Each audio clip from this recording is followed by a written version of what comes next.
नमस्कार मित्रांनो, welcome back to my vlog. आमच्या फार्म मध्ये आहे ना, हे गवती चहाचं झाड आहे। ते आम्ही चहा बनवताना ती गवती चहा वापरतो।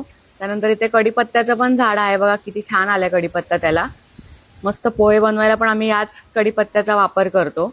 त्यानंतर चिकू पण लागलेत बघा किती, त्या दिवशीचा व्हिडिओ बघितला असाल तुम्ही। तर चिकू बघा किती लागलेत झाडाला, भरपूर सारे चिकू असे लागलेत।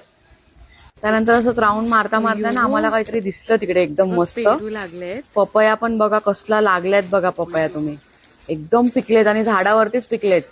आंबा पिकल्यानंतर कसा पूर्ण तो ऑरेंज होतो, तसा एकदम झालाय बघा पपया। कसले पिकलेत बघा पपया, खायला सुद्धा एकदम गोड असणार, एकदम ऑर्गॅनिक, विदाऊट एनी पेस्टिसाइड्स हे पिकलेले आहेत बघा झाडावरती। बघा कसला पिकलाय बघा पपया।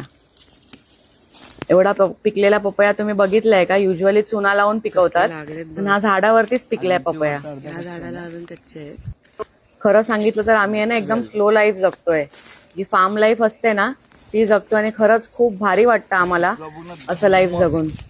एकदम ऑर्गॅनिक खाणं भेटतंय, निसर्गाच्या सानिध्यात राहायला भेटतंय, खूप भारी वाटतं। गाईस वाटतोय आंबा, 1.5 किलोचा आंबा।